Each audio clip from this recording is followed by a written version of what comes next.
Bismillahirrahmanirrahim. Assalamualaikum warahmatullahi wabarakatuh.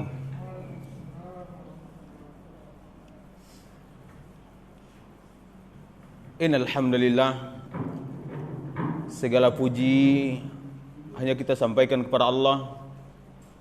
Nahmaduhu wa nasta'inuhu wa nastaghfiruh.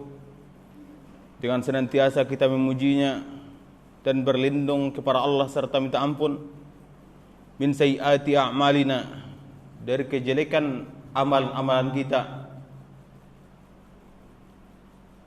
Kemudian salat beserta salam tak henti-hentinya kita sampaikan kepada Nabi kita Muhammad sallallahu alaihi wasallam dengan mengucapkan Allahumma shalli ala Muhammad wa ala ali Muhammad. Kembali kita bersyukur kepada Allah. Alhamdulillah, pada malam hari ini kita masih diberikan Allah kesempatan untuk berkumpul dalam mentadabburi ayat-ayat maupun hadis-hadis yang disampaikan oleh Nabi kita Muhammad sallallahu alaihi wasallam. Dan kita berharap kita berkumpul di sini Allah senantiasa menurunkan ketenangan, rahmat serta kasih sayangnya kepada kita. Sebagaimana Rasulullah mengatakan dalam hadisnya, saat kita berkumpul di salah satu dari rumahnya Allah yang tujuannya untuk mentadabburi ayat-ayat Allah, maka Allah akan turunkan bagi mereka ketenangan. Majtama qaumun fi baitin min buyutillah, tidaklah suatu kaum berkumpul di salah satu dari rumah-rumahnya Allah. Yatluna kitab Allah, tujuan mereka berkumpul untuk mentadabburi ayat Allah. Illa nazalat alaihimus sakinah, dengan tujuan itu maka Allah akan turunkan kepada mereka ketenangan. Maka tempat ketenangan itu adalah di rumah-rumahnya Allah, yang ada di sana tempat kajian mentadabburi ayat-ayat Allah. Wa ghasyiyatuhumur rahmah, dan Allah akan turunkan kepada mereka rahmatnya, kasih sayangnya. Wa khawfathumul malaikah, dan malaikat akan senantiasa menaungkan sayapnya untuk mereka. Wa dzakarallahu fi man 'indah, dan Allah akan senantiasa berbangga-bangga di langit, menyebutkan bahwasanya inilah hamba-hambaku yang senantiasa mentadabburi ayat-ayatnya. Saat ini yang kita dapatkan, maka kita berharap salah satu orang yang Allah cintai. Apabila kita sudah dicintai Allah, maka Allah akan memanggil malaikat Jibril. Allah mengatakan dalam hadis qudsi, inni uhibbu fulan, sesungguhnya saya mencintai orang itu. Fahibbuhu, maka cintailah dianya. Fayuhibbuhu, maka malaikat Jibril pun akan mencintai orang yang Allah cintai. Tsumma yunadi ahlus sama, kemudian malaikat Jibril pun akan memanggil penduduk langit sambil menyeru, innallaha yuhibbu fulan fahibbuhu, sesungguhnya Allah mencintai orang itu, maka cintailah dia. Maka dia pun akan dicintai di penduduk langit. Tsumma yudau lahul qabul fil ardh, orang-orang yang Allah cintai, mereka akan Allah berikan tempat khusus di dunia, sehingga mereka begitu nyaman hidup di dunia, tenang, tentram, jauh dari gundah gulana, karena mereka mendapatkan ketenangan. Allah turunkan rahmatnya. Allah izinkan malaikatnya untuk mengepakkan sayapnya terhadap apa yang mereka lakukan. Di dalam hadis ada penegasan ridho bima fa'alu, kalau malaikat itu ridho terhadap apa yang mereka lakukan saat mereka berkumpul untuk mentadabburi ayat-ayat Allah di dalam salah satu masjidnya. Mudah-mudahan ini kita dapatkan pada malam hari ini, dan kita berharap saudara kita yang lain juga nanti akan mengikuti langkah-langkah yang seperti ini. Kita berdoa kepada Allah agar hati mereka mau datang ke masjidnya Allah untuk ikut mentadabbur ayat-ayat Allah bersama kita ataupun bersama teman-teman kita yang lainnya yang melakukan hal yang sama seperti yang kita lakukan pada malam hari ini.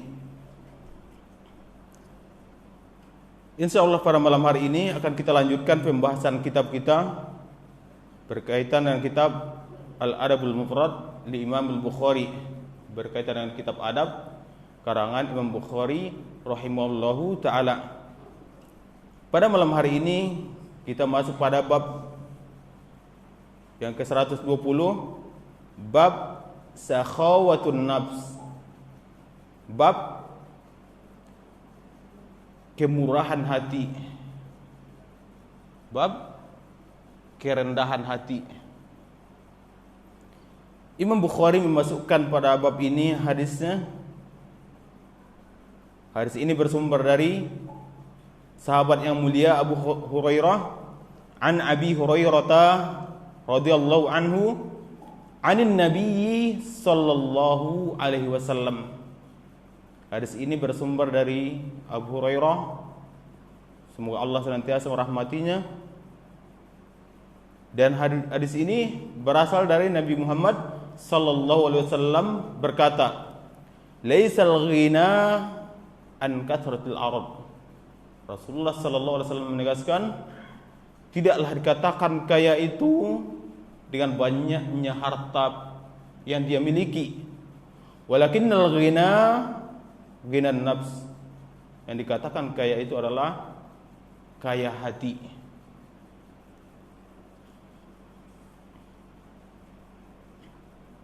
Dijelaskan Syekh dalam kitab ini, yang dikatakan sakhawatun nafsi adalah juduha wa karamuha. Yang dikatakan sakhawatun nafsi itu adalah jiwa yang pemurah dan mulia. Jiwa yang pemurah dan mulia.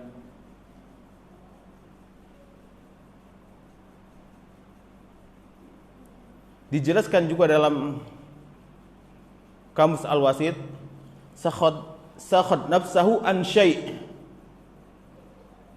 Dia itu dermawan hatinya terhadap sesuatu. Tarakahu walam yatashabbad bihi.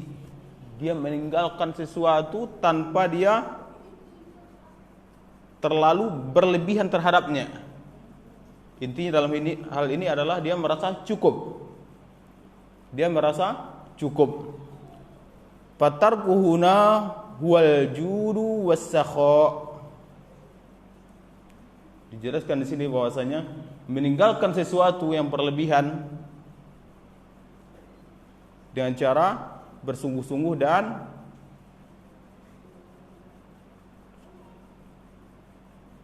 melakukan kedermawanan.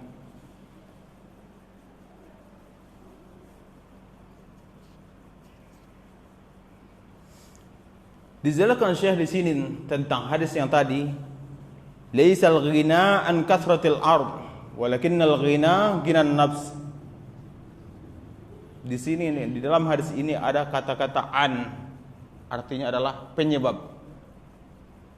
Artinya an sababiyah, an yang menyebabkan sesuatu. Maka Rasulullah mengatakan dalam hadis ini, laisal ghina bi kasratil ard. Tidaklah kalian itu dikatakan kaya disebabkan banyaknya harta yang kalian miliki. Jadi harta itu bukan penyebab kita menjadi orang kaya. Bukan itu penyebabnya.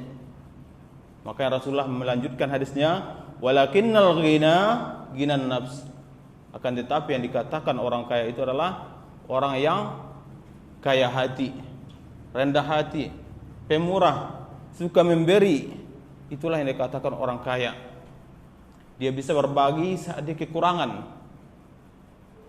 Dia bisa menolong saat dia kesusahan. Dia masih bisa tersenyum saat dia menderita. Itulah orang-orang yang kaya hati. Maka ditekankan lagi oleh Syekh dalam kitab ini, laisal ghina bisababi kasratil aradi wal mata'i wal mal. Tidaklah dikatakan kaya itu dengan disebabkan banyaknya perbendaharaan yang dimilikinya, baik berupa harta maupun kekayaan yang dimilikinya. Yang dikatakan ard, kata Syekh di sini adalah mata'ud dunya wa hutamuha. Dan dikatakan ard itu adalah perhiasan dunia dan harta yang terkandung di dalam dunia.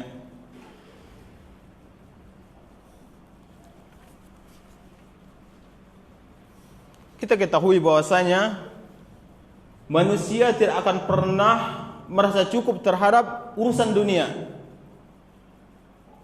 Dia tidak akan pernah merasa puas terhadap kekayaan yang dimilikinya. Itu makanya dalam hadis Rasulullah sallallahu alaihi wasallam menegaskan dalam hadisnya,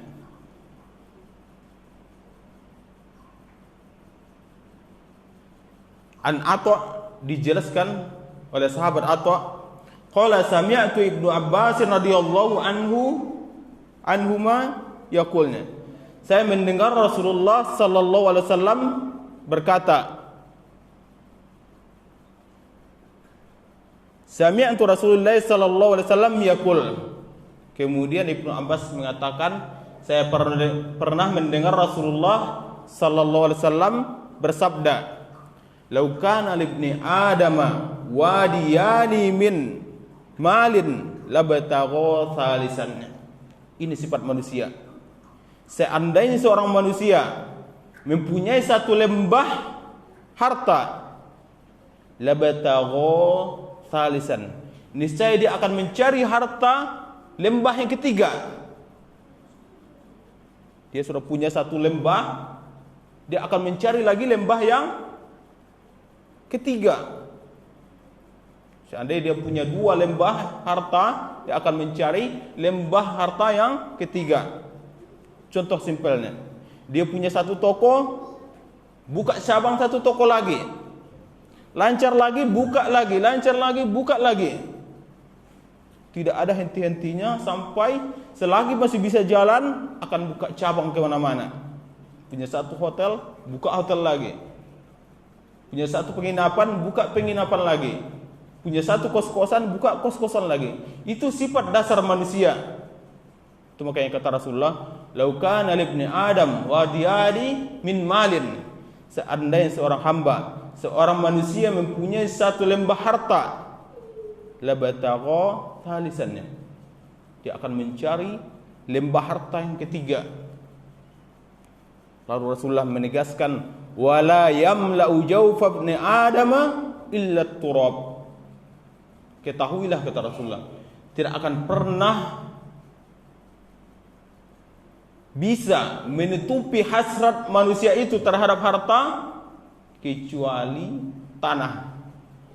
Dikubur ya, karena kematian sudah datang kepada dirinya. Kita ketahui, walaupun sudah tua orang, dia akan panjang angan-angannya, semangat untuk usahanya. Makanya setelah meninggal dunia baru nanti dia sadar. Nanti kita tengok nanti bagaimana orang-orang yang serangannya mengumpul-umpulkan dunia dan bagaimana akhir hayatnya. Nanti dijelaskan oleh Rasulullah tentang orang yang seperti ini. Di dalam hadis lain Rasulullah mengatakan,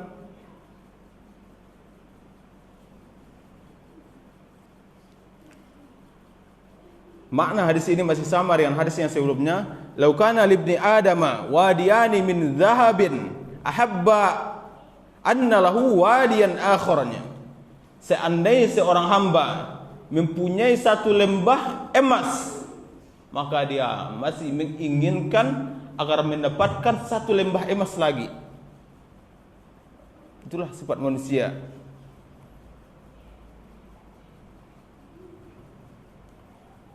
Walam yamla'a fahu illa turabnya. Kata Rasulullah, tidak akan pernah memenuhi mulut manusia kecuali tanahnya. Intinya meninggal di dunia dia dulu, baru nanti sadar terhadap apa yang dia usahakan selama ini. sibuk mengumpulkan harta. Nanti dia sadar setelah dia meninggal dunia. Wallahu yatubu ala man taba, dan Allah memberikan ampunan kepada orang-orang yang senantiasa bertobat dari sifat-sifat ketamakan ini. Maka kita berlindung kepada Allah agar Allah jauhkan kita dari cinta dunia. Kita ketahui bahwasanya tidak ada dunia ini harganya di sisi Allah. Itu maka dalam hadis Rasulullah sallallahu alaihi wasallam mengatakan, seandainya lah ada nilai dunia ini di sisi Allah setengah sayap nyamuk, niscaya Allah tidak akan pernah memberikan minum orang-orang kafir. Itulah gambaran hinanya dunia. Tidak ada beratnya timbangan di sisi Allah melebihi satu sayap nyamuk. Itulah yang kita perebutkan sampai kita membunuh saudara kita untuk mendapatkan dunia, sampai kita menempuh cara-cara yang haram. Kita tutupi langkah saudara kita untuk jualan atau yang lainnya secara berlebihan. Kita ambil hak orang-orang umum agar kita bisa jualan. Atau intinya kita tempuh jalan-jalan yang tidak Allah ridhoi. Padahal hukum asalnya kita diperintahkan untuk berusaha. Karena berusaha bagian dari ibadah. Mencari rezeki bagian dari perintah Allah. Itu makanya Allah sudah menjamin rezeki kita semuanya. Tapi kita hanya ditekankan bagaimana cara kita mencari rezeki. Memang Rasulullah mengatakan, "Lau tawakkaltum bihaqqi tawakkuli la razaqakumullah kama razaqat thayru yaghdu khusama wa yaruhu bitonanya." Seandainya kalian betul-betul berusaha, niscaya Allah akan memberikan kalian rezeki sebagaimana Allah memberikan rezeki kepada seekor burung, keluar dari sarangnya dalam keadaan lapar dan kembali dalam keadaan kenyang. Kita tengok bagaimana burung mencari rezeki. Dia tidak berlebihan. Dia pergi pagi, pulang sore. Tidak perlu ditambah lembur. Kalau kita udah dari pagi sampai sore, lembur lagi. Kalau bisa mungkin dilemburkan lagi. Kalau perlu mungkin siang sepanjang malam. Astagfirullah. Berlindung kita.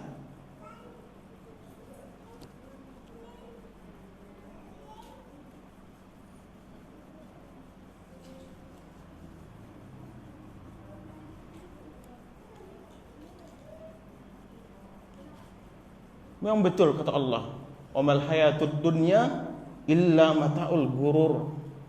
Tidaklah kehidupan dunia itu kecuali hanya perhiasan yang akan menipu kalian.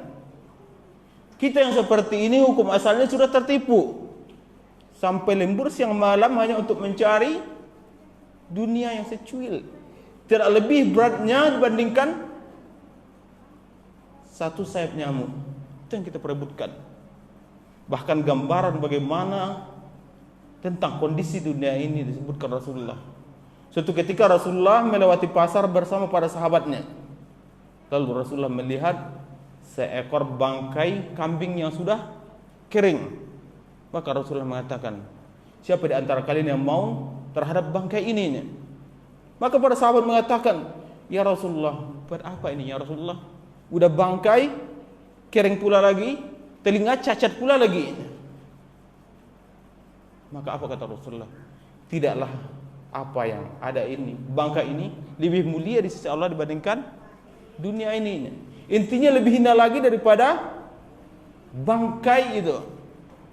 Ini yang kita perebutkan sampai kita lembur, sampai kita menghalalkan segala cara, sampai keluar ucapan yang haram saja susah apalagi yang halal. Kita berlindung kepada Allah dari ucapan-ucapan seperti ini. Yang menjamin rezeki kita itu Allah. Tugas kita hanyalah berusaha, tapi jangan berlebihan dalam berusaha. Kita ketahui bahwasanya kita hanya disuruh berusaha tanpa berlebihan. Dan rezeki kita tidak akan pernah salah alamat. Dan Allah akan berikan kepada kita baik dengan cara yang halal ataupun dengan cara yang haram. Kita akan mendapatkan rezeki kita sesuai cara yang kita mengambil rezeki kita. Itu pakai dalam hadis Rasulullah sallallahu alaihi wasallam menegaskan, "Innal 'abda lan tamuta hatta tasta'mila rizquha wa ajaluh." sesungguhnya seorang hamba tidak akan pernah Allah cabut umurnya, dia tidak akan pernah meninggal dunia sampai sempurna Allah berikan kepadanya rizki dan ajalnya. Kemudian Rasulullah menegaskan, fa ajmilu fit talab, baguskanlah cara kalian mencari rizki. Baguskan cara kalian mencari rizki.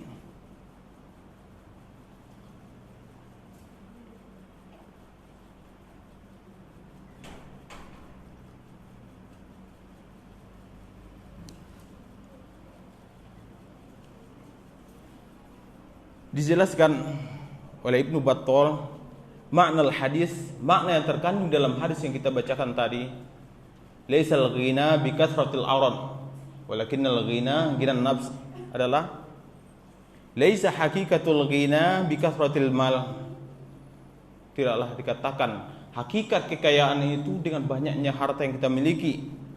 Lianna kathiran mimman wasa'allahu alaihi fil mali la yaqna'u bima utiya. Karena kebanyakan yang Allah berikan dia harta yang melimpah, justru dia tidak pernah merasa cukup dengan apa yang Allah berikan itu. Maka tidak bisa dijadikan sebagai patokan orang kaya itu dengan banyaknya harta. Karena kebanyakan Allah banyakkan orang harta, justru dia akan semakin terobsesi untuk mencari harta yang lainnya. Fa huwa yajtahidu fi izdiyadi, maka dia akan senantiasa berusaha menambah hartanya, mencari peluang-peluang untuk memperbanyak, memperkaya dirinya. Wala yubali min aina ya'tihi, tanpa dia berpikir dari mana sumber harta itu didapatkannya. Dihalalkannya segala cara, bisa jadi mencuri, bisa jadi merampas, bisa jadi korupsi, apalagi bisa jadi menjual diri, na'udzubillah. Karena di dalam pikirannya kaya itu banyak harta, rumah bertingkat, mobil mengkilat, apalagi istri 4, Masya Allah. Jadi tunggu-tunggu ketemu juga. Itulah harta dalam anggapan manusia. Faka'annahu fakirun lisyiddati hirsihi, kata saya, seolah-olah orang yang senantiasa melakukan tadi, menghalalkan segala cara, dia itu ibarat orang yang paling miskin, bahkan lebih miskin dari orang termiskin. Wa inna ma haqiqatul ghina ghinan nafs, maka ditegaskan Rasulullah, hakikat kekayaan itu adalah kaya hati. Wa huwa man istaghna bima utiya wa qana'a bihi wa radiya, yaitu orang yang kaya hati itu adalah orang yang merasa cukup terhadap apa yang Allah berikan kepadanya dan dia ridho terhadap pemberian Allah. Alhamdulillah dapat rezeki cukup untuk makan, minum, beli mobil 1, Masya Allah. Intinya apa yang diinginkannya cukup, tidak berlebih. Dia ridho dan merasa cukup. Itulah orang-orang yang kaya hati. Walam yahris ala izdiyadi, tanpa dia berlebihan berusaha untuk menambah-nambah hartanya. Dia hanya berusaha seperlunya. Diibaratkan tawakal seekor burung tadi, pergi pagi, pulang petang, tak perlu lembur lagi. Kalau kita, kalau bisa, pergi pagi, lembur lagi, besok pagi, sambung lagi, akhirnya sakit. Kalau sudah sakit apa lagi? Dah, nanti ada hadis yang menjelaskan tentang orang yang mau meninggal dunia, angan-angannya tinggi. Kita tunggu aja nanti.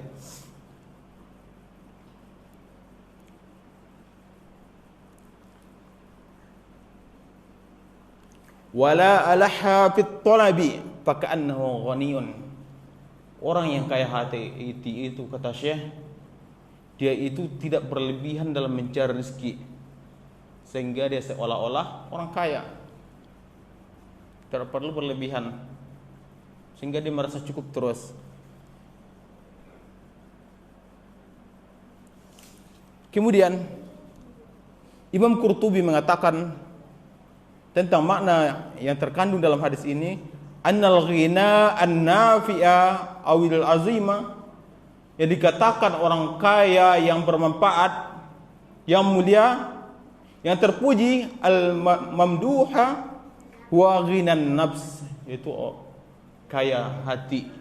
Itulah kekayaan yang terpuji, itulah kekayaan yang mulia.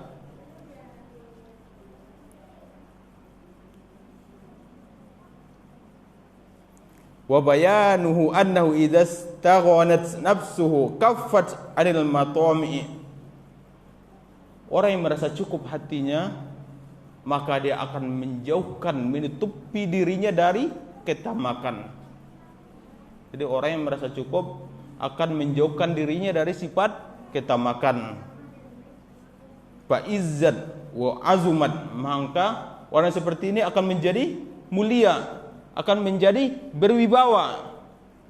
Kalau orang berlebihan akan tercela, disebut orang tamak, disebut orang apa lagi?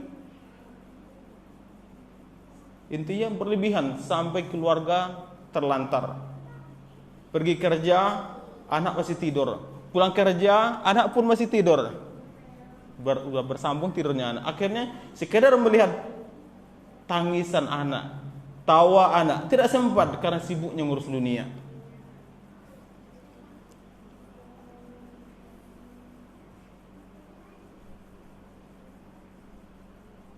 Maka orang yang seperti ini, kata Syekh, wa hasala laha minal khuzwati wan nazahati wasyarfi wal madhi aktsaru minal ghina allazi yanaluhu.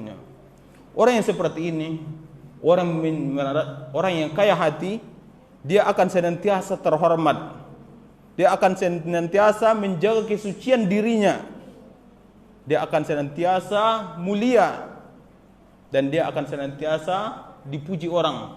Intinya kedudukannya akan senantiasa terjaga. Minal ghinal lazi yanaluhu, dengan sikap kaya hati yang dimilikinya, bukan kaya harta yang dimilikinya.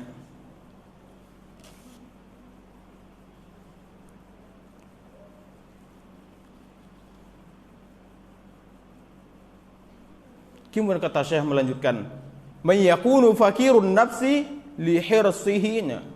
Adapun orang yang miskin hatinya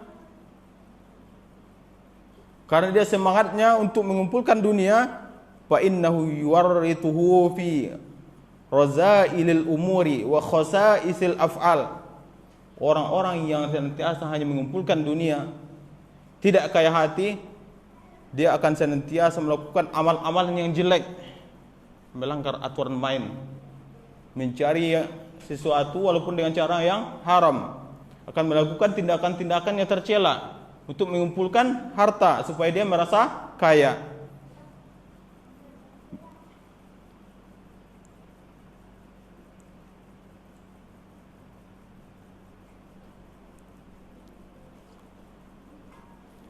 Wa yaktsuru man yadhummuhu minan nasi.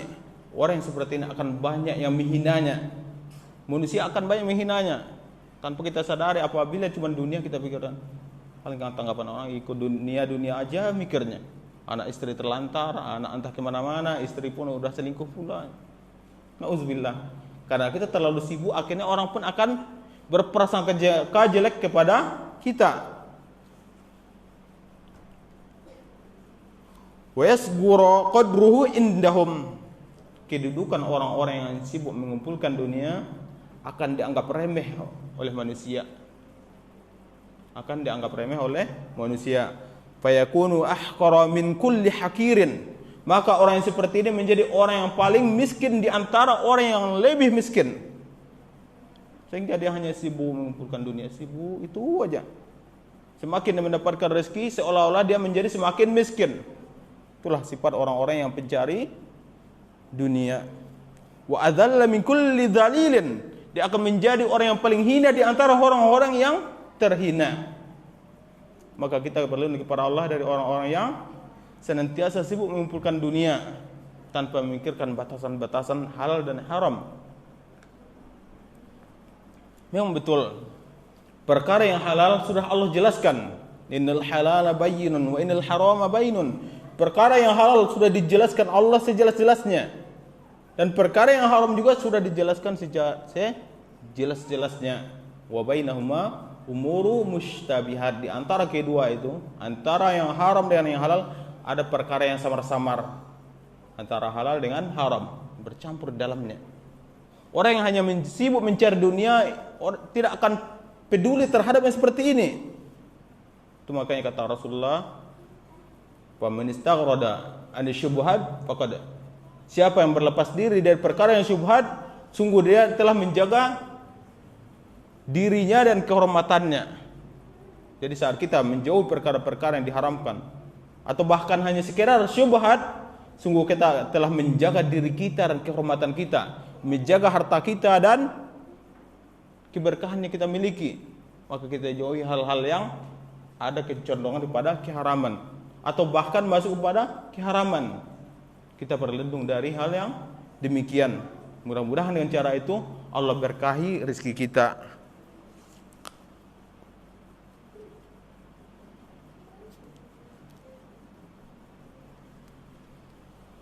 Kata Syekh di sini, orang-orang yang kaya hati, bigina nafsi yakunu qanitan bima razaqahullah. Orang yang kaya hati, dia akan merasa cukup terhadap rezeki yang sudah Allah berikan kepada dirinya. La yahrisu alal diyadi li ghairi hajatin. Dia tidak akan berusaha terlalu berlebihan untuk mencari rezeki yang tidak mendesak dia untuk mendapatkannya. Jadi selagi dia tidak mendesak, dia tidak akan berusaha berlebihan. Itulah orang-orang yang kaya hati.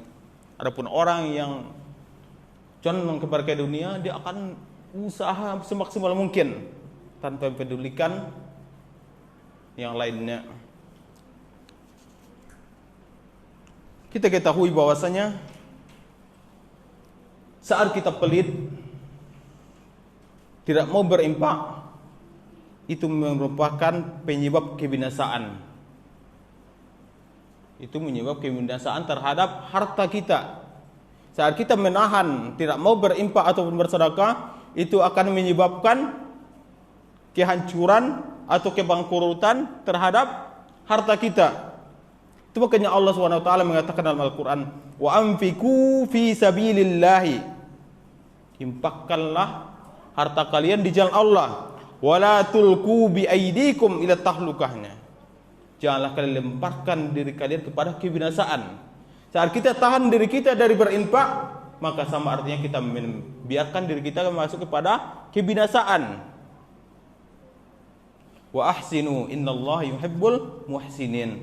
Senantiasa kalian berbuat baik, sesungguhnya Allah mencintai orang-orang yang berbuat baik. Jadi saat kita menahan diri rezeki kita, tidak mau berinfak, itu sama artinya kita melemparkan diri kita, harta kita kepada kebinasaan, kehancuran atau kebangkrutan.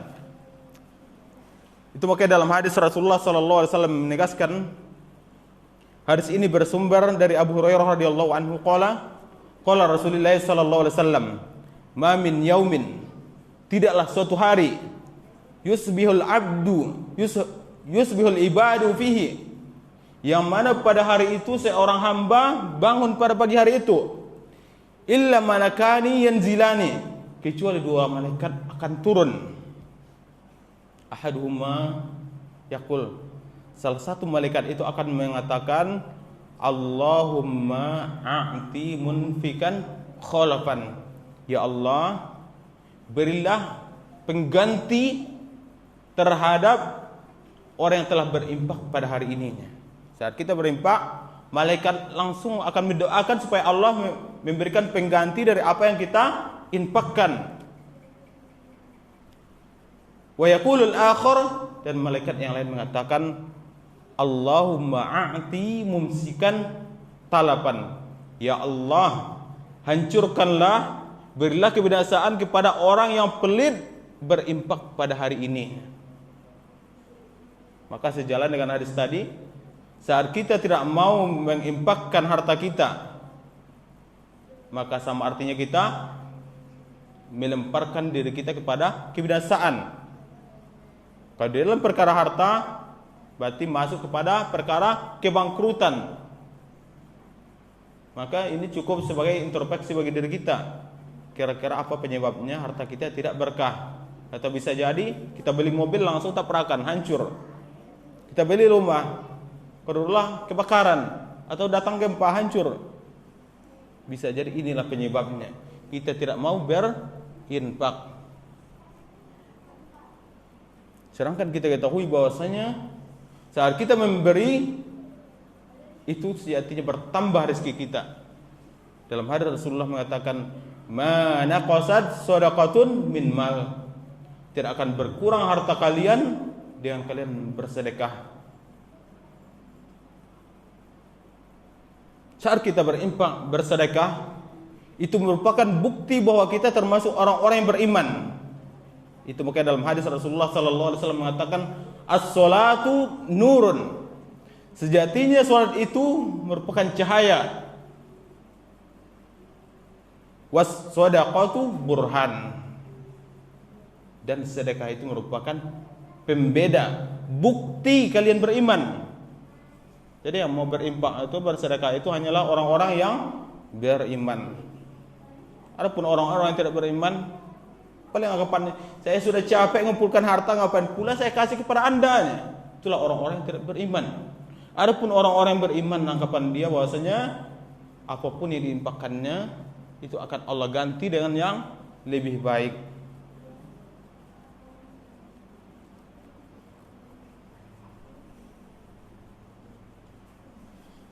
Kemudian nilai infak kita itu disesuaikan dengan besarnya pengorbanan kita. Ada di antara saudara kita bisa berinfak 1 miliar, masya Allah, bawa koper isinya dolar, masya Allah. Ada kita cuma uang 1.000, itu pun dengan air mata kita keluarkan. Pas-pasan beli 2 aqua, kita infakkan 1 aqua. Kelihatan orang mencari perongsokan, uang cuma 1.000, beli aqua 2, Pak minum ini Pak, ini buat saya, ini buat bapaknya. Pengorbanannya dengan 1 aqua itu beda dengan 1 miliar. Itu maka dalam hadis Rasulullah sallallahu alaihi wasallam mengatakan,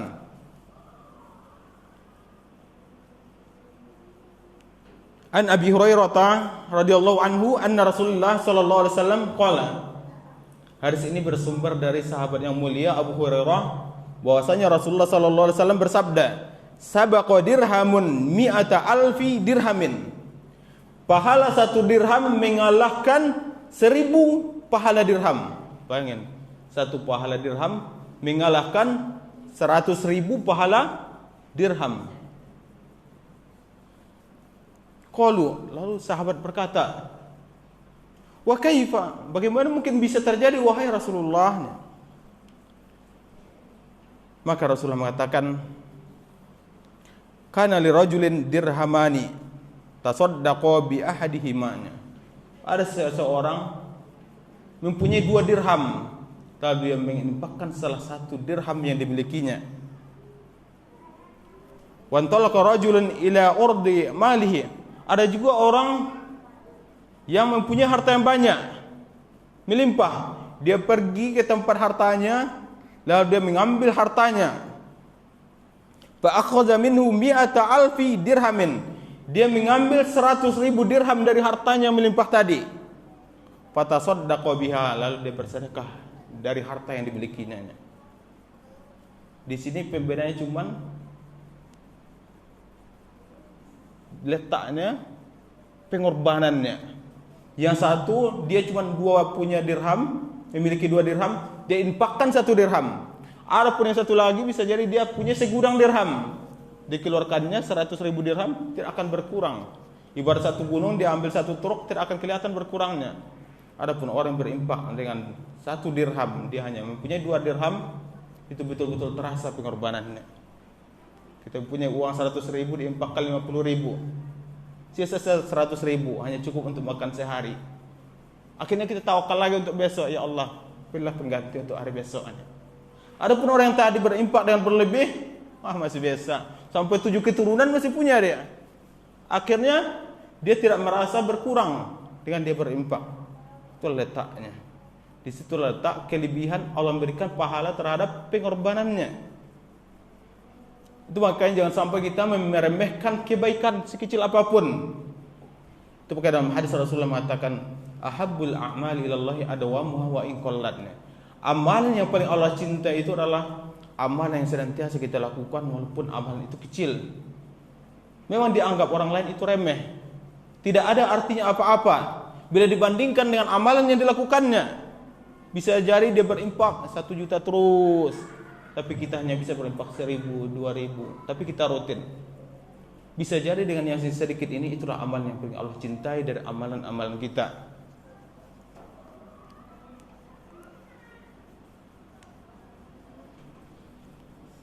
Kemudian perlu kita ketahui, kira-kira kapan waktu yang paling tepat kita bersedekah, berinfak. Apakah kita tunggu kita kaya atau kita mulai saat kita kritis seperti sekarang ini?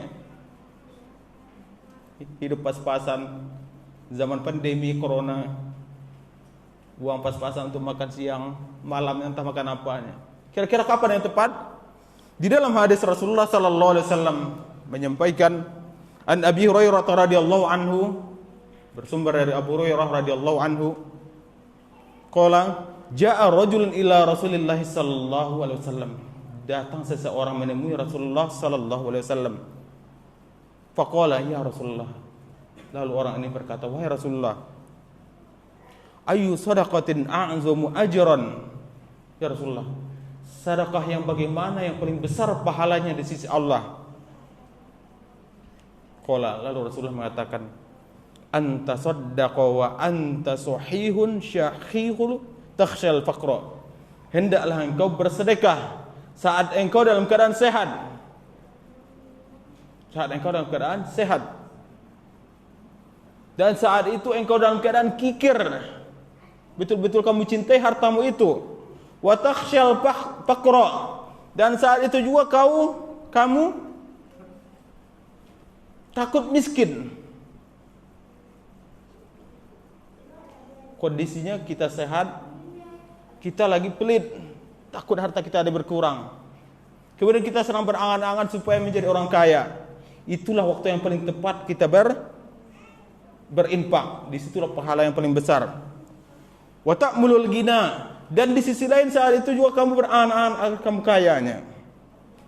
Wala tumhil, dan jangan pernah engkau menunggu, kata Rasulullah, hatta idza balagal hulkum, sampai nyawamu sampai ke tenggorokanmu. Jangan sampai kamu tunggu nyawamu sampai ke tenggorokanmu. Kulta, lalu kamu mengatakan, li fulan kada, ya Allah ini dulu mau saya infakkan nih buat orang ini. Wa qad kana hadzal fulan, ini juga buat orang ini nih mau saya infakkan ya Allahnya. Sedangkan rohnya sudah di tenggorokannya. Maka pada seperti ini tidak berguna lagi. Tidak berguna lagi. Makanya kata Rasulullah, berinfak yang paling baik itu, yang paling besar pahalanya adalah wa anta saddaqa wa anta sahihun syakhihu takhshal faqra wa ta'mulul ghina. Hendaklah engkau berinfak saat engkau dalam keadaan sehat. Saat hatimu merasa kikir, pelit. Saat engkau berangan-angan menjadi orang kaya, maka berinfaklah pada waktu itu, maka itulah pahala yang paling besar. Dan jangan sampai kita menunggu-nunggu sampai kematian mendatangi kita, hingga kita hanya mengatakan kepada Allah, ya Allah, kana hadzal fulan wa hadzal fulan wa qad kana hadzal fulan. Ya Allah, ini buat orang ini rencana dulu, ini buat bapak saya, ini buat etek saya, ini buat kemenakan saya. Akhirnya apa yang terjadi? Kematian dulu yang datang. Itu makanya Allah menegaskan dalam Al-Quran, wa ambiku mimma razaqnakum min qabli ayyati ahadakumul maut. Hendaklah kalian infakkan apa yang kalian miliki, mimma razaqnakum, dari apa yang kami rizkikan kepada kalian. Bukan hasil usaha kalian semata, itu pemberian Allah kepada kita. Allah suruh kita berinfak dengan apa yang Allah berikan kepada kita. Jangan sampai kita pelit, itu pemberian orang, pemberian Allah buat kita, ujian buat kita. Was-shadaqatu burhan. Bersedekah itu, berinfak itu bukti kita berimannya. Makanya Allah mengatakan wa anfiqu mimma razaqnakum. Infakkanlah dari apa yang kami rezekikan kepada kalian. Min qabli ayyatiya ahadakumul maut. Sebelum Allah datangkan kematian itu kepada salah seorang di antara kalian, fayaqula rabbi laula akhartani. Sampai pada kematian itu sudah hampir dekat kepadanya, lalu dia mengatakan kepada Tuhannya, ya Tuhanku, seandainya engkau akhirkan kematianku ini walaupun hanya sebentarnya. Laula akhartani ila ajalin qarib. Tahan sebentar usia saya. Fa asaddaqa wa akum minas solihin, supaya saya bersedekah sebentar ya Allah dan saya bisa melakukan amal-amal kebaikannya. Kita berlindung dari orang-orang seperti ini. Semoga Allah menjaga diri kita agar jangan sampai cinta dunia. Dan Allah jadikan kita menjadi orang-orang yang senantiasa berinfak saat kita dalam keadaan sehat, saat kita dalam keadaan merasa pelit karena harta yang kita miliki hanya pas-pasan buat kita, dan kita masih berangan-angan untuk menjadi orang kaya. Maka kita berharap saat inilah kita berinfak. Itu makanya dalam Al-Quran Allah mengatakan, wa may yuqa syuhha ala nafsihi fa ulaika humul muflihun.